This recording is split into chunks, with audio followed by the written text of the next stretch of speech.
But the most important thing, or the in reality, is communication talaga yung more on.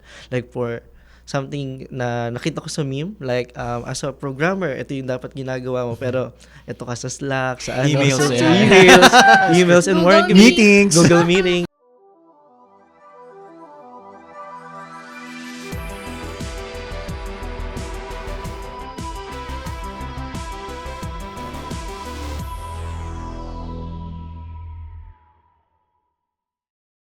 Okay, welcome to Kaka Computer.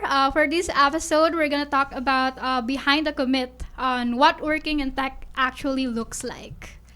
So, who wants to start? What can you walk us through what a regular day or a week looks like in your roles or as a CEO of Oh, yeah. Trills Dojo? Okay, so I think I'm the oldest one in the room. I'm pushing 40 actually. I'm 39 today. This is my birthday. Happy For the birthday! Happy birthday! So I can share some thoughts about that. We're talking about what working in tech actually looks like, not just the fad that you see on your reels on your phone. Usually what you see there is that you have waking up at 4 a.m. then you have run and everything, then fresh pa yung face mo. But the reality is, as a tech founder, you have a lot of sacrifices, a lot of sleepless nights. You have this anxiety and even at times like frustration and even depression state, to the point that you really have to take your meds, right? So that's the reality of being a founder, and sometimes it's not. Sometimes it's being romanticized in social media, but apparently that's the truth. Especially if you have the sales and you have a lot of your sales is like going down. You have AI right now encroaching your business, the very entity that you've built for the past decade or even years now, and of course the strain that it has to your family. So there's quite a lot to take in. So yeah, that's me as an old founder, I would say, as an old dog. But how about you, Karen, as a new founder? As a software engineer at Charles Dojo and also starting my own business in the tech industry, I don't sleep. Wow. Pareho tayo, Pierre.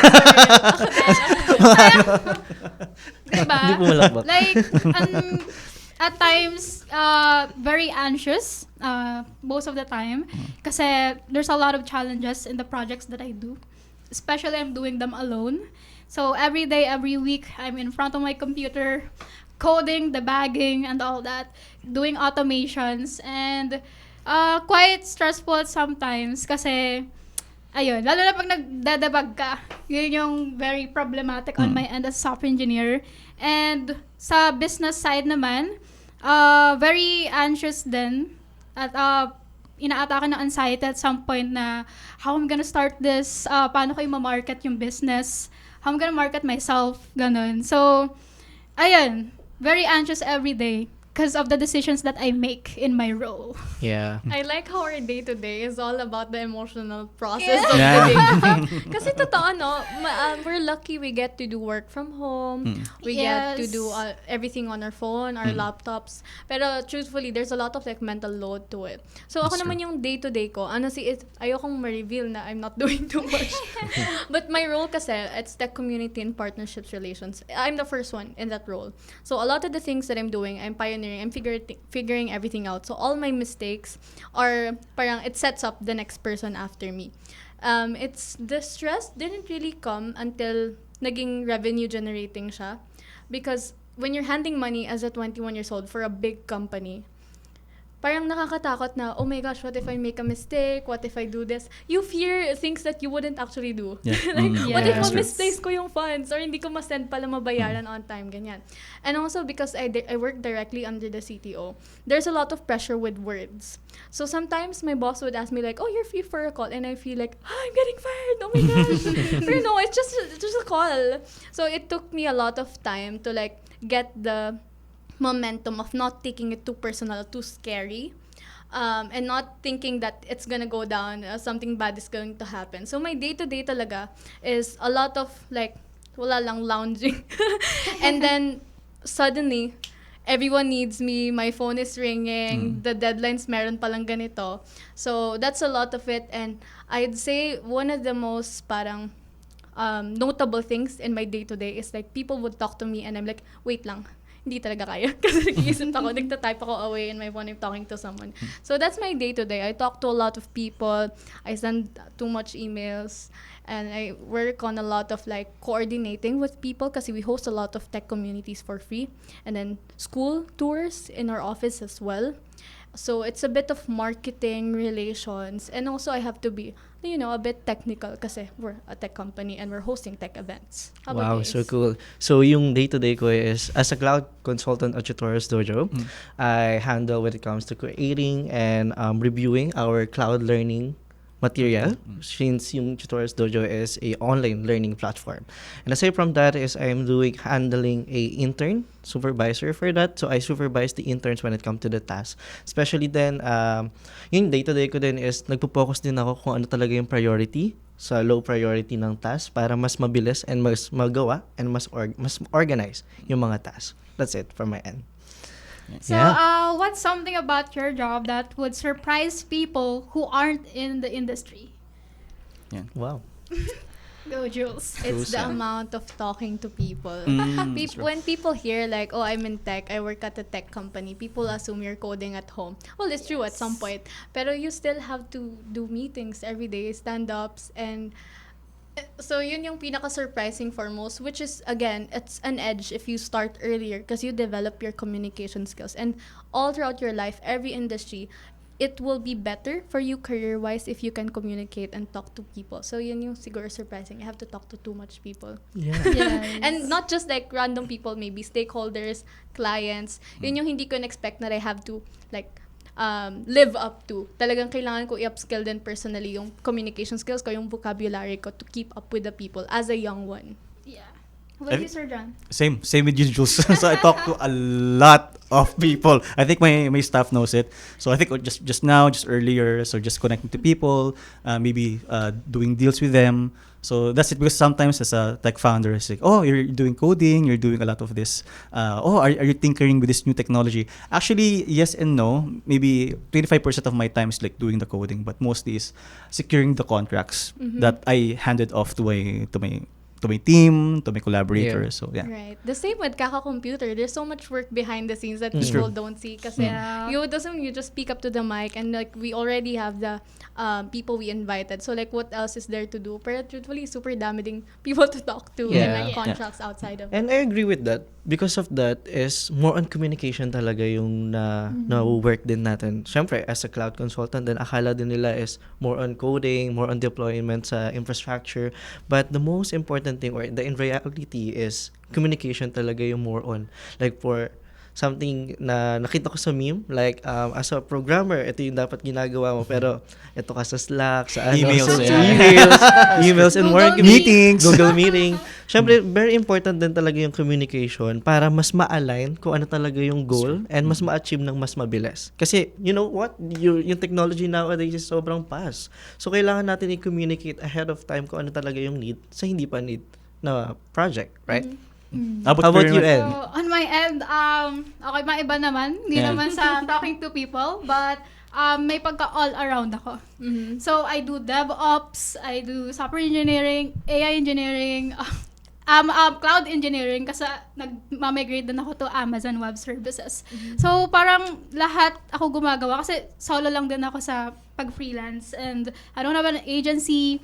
And sa business side, I also do everything marketing. So yeah, all around ako. Baka matakot naman yung mga tao. Parang si En software engineer ng Tutorials Studio and she's doing everything naman. so what we're There's doing is like, always an we're doing Asian collaboration business kasi. side, Yeah, on the yes. side. So I think Yeah. for And my gigs. ayan, Yes. gigs. So I think just to clarify, of course, Yes. for our for our Kaka-Computer subscribers. So yeah, for a Tutorials Studio, we value collaboration and of course freedom of my clients and in my staff. So actually, my staff members, they can do other gigs, no? Yeah. Even aside for Tutorial Studio. So for Karen's work, she's a software engineer on my side, but also she can also do a lot of projects, Yeah. and that's her extra income. Or actually, sometimes her income is other contracts is way more bigger pa than our monthly salary. So it happens. I think you've known that as well. Yeah.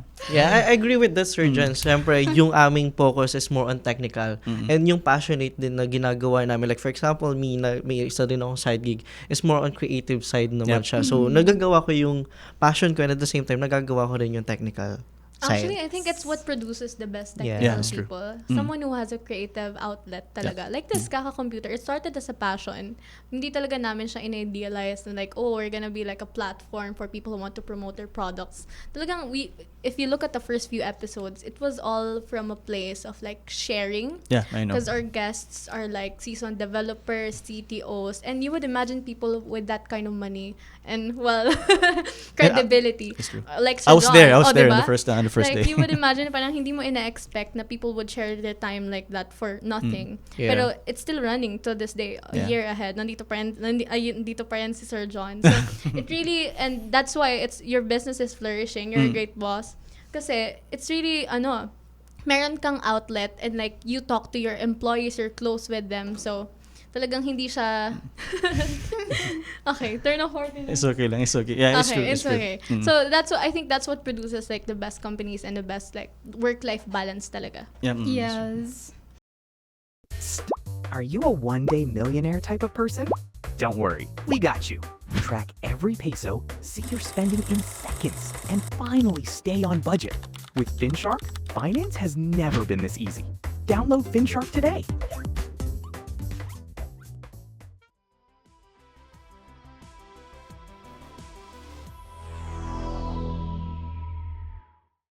So, how did you guys end up in your current role? And was it a straight path or more of a zigzag? I think for me it's a zigzag kasi I've started when it comes joining in the tech communities na wala pa akong alam when it comes sa tatahaking kong path. Kaya nasabi ko siyang zigzag kasi I joined dito, I joined sa mga tech communities and at the same time hinahanap ko talaga kung saan ako na field, which is before I started as a UI UX, nag-start din ako na parang gusto ko maging project manager, parang gusto ko ng ganito ganyan. But at the same time, yung sa zigzag na path ko na yun is very important din siya. Because of that, I learn a lot dun sa journey ko na yun. And right now, nasa cloud industry ako na nakikita kung paano yung nag-work talaga yung industry. How about you, Ann? Ako naman, I'm not sure if straight path or a zigzag. Kasi, pumasok ako sa path na gusto ko sa mga jobs. Very straightforward yung naging, process. And I wanted to be a UI UX and front-end developer before. And yun yung naging first job ko. And then, when I ended that job, nag-start na mag-freelance as a full-stack developer and naging smooth na naman. I got clients, international clients, and naging continuous yun until I had to take internships for school as a requirement. And intern ako sa Charles Dojo. And ayun, naging straight then yung process in a way na na-absorb ako as a software engineer. So, I'd say na hindi siya zigzag for me. Yan. Me too. More like waves, siguro. Kasi I feel like they all still align. It's not really a rough path for me. When I started, I had no idea what to do. Kasi truthfully, I was just passionate about cloud. I was sharing it for free. I would do it again. I still do it today. So, when I started with Kaka-computer and then White Cloak, it was just a matter of like saying yes to all of these opportunities. And as long as aligned talaga siya to what I wanted, which is like, more on the lifestyle actually, not career path. Like happy ako when I have jobs like that I had great bosses. I got paid well and it's flexible to my time and I still have enough like room to grow, room to suggest. It's not toxic. So yun talaga yung alignment for me initially. And then the greatest advice that I ever got was I was complaining to someone and sabi ko, I don't know what to do kasi everyone is doing this in LinkedIn, ganyan. And I really don't think I fit in those roles. But I fear that I have to stay there kasi, well, tech is where the money is daw. And they told me na stop trying to fit into a job. Just find a job that fits you. And till now, that follows me everywhere in life that I'm just so happy. na I get opportunities. Talagang align with me na, oh, pwede pala akong magka-career path na dumadaldal ako sa mic. Which is so natural Yapping for lang. me. Yeah. That's true. Yeah, and just talking to people, and it's very very fulfilling pa rin siya sa akin kasi I get to learn a lot. That's true. So yeah, curve lang siya, not zigzag. How about you, Sir John? To where I am as a founder, I think it's a zigzag for me. I think I fight tooth and nails to get where I am, and I not just provided, but also took the sacrifices. Kasi sometimes they say, oh, we're founder, maybe because nag-Australia ka kasi, mga ganun. But actually, no eh. I think number one is, of course, your love life. Actually, may mga totga ako eh. I'm the one that got away in the Philippines eh. It's true. So if you really want to be successful in this particular business, especially if you're in the Philippines, you really have to have those sacrifices. Meaning jowa. Ayun. Ayoko na palang maging it's true. founder. So, that's the reality. So I think in the Philippines, I was born in the slums in Manila, Metro Manila. Taguig actually, Taguig ganun. So it's hard. I didn't come from a wealthy family. It's hard to do that. So I have to, of course, work way back in. Actually, di nga lang college eh. Even in high school pa. So ako nagbabantay ng tindahan, mga ganun. So I'm a mixed case. To be honest. And then when I graduated from Mapua, Makati, I was like 20 years old. So some people like say, oh, you're too young. How about me? Ang pait-pait ko noon, para akong pinabili na ng suka sa may tindahan. So I was ridiculed. Tapos may di pa ako Englishero eh. So there's so much zigzag or even ang dami, hindi lang siya parang siyang odyssey, I would say. Hindi lang siya basta typical Yeah. So then even working here in the Philippines, syempre you have the top 4 big 4, right? So UP, LaSalle, at may yan, di ba? Parang tiga-Arneo ka ba? So that's another issue. So ang dami. Then going to OFW, issue rin. Ang dami rin ng mga fellow Filipinos mo nagda-down sa'yo. Those words actually yung as a founder, you really have to fight tooth and nails to get where you are. And then of course in Australia, ganun. Ang kalabang ko naman doon ay when I successfully migrated is the yung okay na ako sa Australia, I'm good na. So alam mo yun, parang you're ang tawag nun, waiting for para mag-enjoy na ako and everything, parang comfort. Yeah. Ayun ang problema ko, parang okay na ako, I'm an Australian citizen already. So marami siyang struggle talaga to get to you really are, but I would say it's worth it because I've got a lot of benefits, so much more na I won't be able to achieve it if I just go on the normal route of being an employee. Yeah. Yes. Since yung lahat ng struggle na na-encounter natin, no? So at the end of the day, ito yung result ng mga struggles natin na kung sino tayo right now. Yes, exactly. Yan. Wow. Galing naman. Galing. Papasok mo yun. Yes. So, what's something about the tech industry that you only understood once you were actually working in it? Ako. Yeah, your Oh answer my naman. God. So, on my end naman, as a freelancer, full stack developer, software engineer, naging all around ako. Hindi ko pa maintindihan before yung how you get clients. Yes, sobrang hirap niya. Not until, sa referral ako nag-rely from my sister ko na maraming kilala sa ibang bansa and all that. So, by that time, hindi ko rin alam paano ba nag-work yung pricing and contracts and all that. Pero I figured it out on my own. Yun. And na-enjoy ko naman siya along the way. And nagme-mentor na rin ako about how to process things sa mga gusto rin mag-freelance. So, yun. Ako, it was the thinking in the shower. Kasi I come from a family of developers. And when I was a kid, I couldn't understand na, why can't I talk to you right now? Kumakain lang naman tayo or ganyan. You're just doing something mundane. Pero now that I'm doing it as well, kasama siya sa daily life mo na and you don't even realize it. I would be in conversations with people and I'm like, wait a minute, may naisip lang ako, naalala ko, punta lang ako sa desk ko saglit. Give me a minute. Or like sa phone ko saglit. I just need, kahit type ko lang, balikan ko later, ganyan. Yun yung hindi ko in-anticipate that I'd be thinking all the time kahit work It's from true. home.